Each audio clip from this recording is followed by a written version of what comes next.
We're living in a golden age of performance cars, and best of all, you don't need to spend a lot of money or make a lot of sacrifices to take advantage of this. First things first, please excuse the shades. It's the only sunny day in Ontario. We gotta take advantage of it. Now, normally I bring Brian Harper along for the ride so he can tell me why I'm wrong. But you know what? Today we have Paul Choi. And not only am I not Brian Harper, I've got the better car, the 2016 Volkswagen Golf GTI. Paul, I like you, man, but you're wrong. I've got the 2016 Mini Cooper Clubman S, and you know what? For the price, it's actually really fun.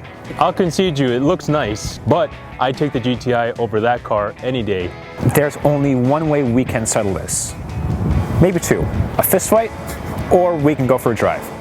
I'd take the drive over the fist fight, but if you want to go, I'm up for duking it out. Let's go for a drive first. You know, this car feels better dampened. I think the suspension's a little bit more comfortable. It doesn't go ham on being exceptionally fun to drive because when you're not on the gas, the exhaust is pretty subdued. There's very little road noise. It can have fun when you want it to. Trouble is though, I can't help but feel this car would be better as a manual. Yeah, I agree with that. The dual clutch is not per se a smooth automatic. Another area the GTI takes it is the interior.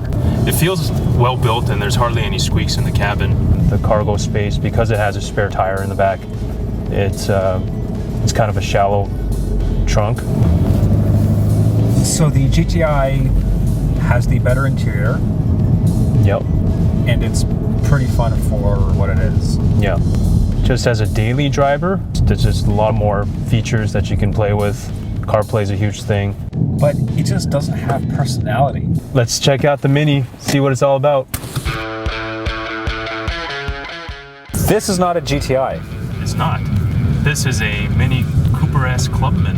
It's a long name, but I think it's infinitely more fun. It falls short in horsepower and torque, but because of this car's personality, it feels like a lot more. The manual makes it a little bit more fun. It's a lot louder, which is a blessing and a curse because this thing does have more road noise. I do like the lights. It's kind of cool when you're going in sport mode. I'll say that if you're looking for practicality and kind of a family car, this definitely has way more cargo space in the back. As much as I like the Mini, the GTI, it has better visibility. You have the small rear window. It's hard to get used to that giant bar in the middle when you're looking at the back. There are circles everywhere. Yeah. The infotainment screen is round. The door handles are round.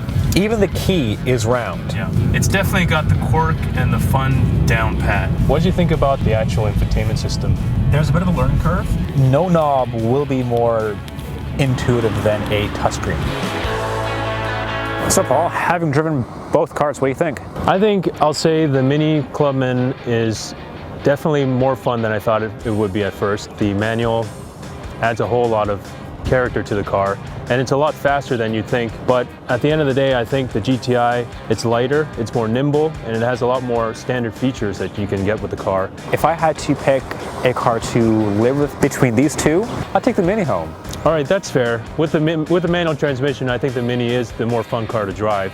But in terms of everyday driving, I'd still take the GTI. The GTI might be more practical, but you're buying a sporty hatchback because it's fun and practical. And as far as that's concerned, the Mini is bigger and it's more fun. Well, I can't argue with that, but I'll say one thing. At least my car's not purple. For Driving.ca, I'm Nick Tragianis. For Driving.ca, I'm Paul Choi.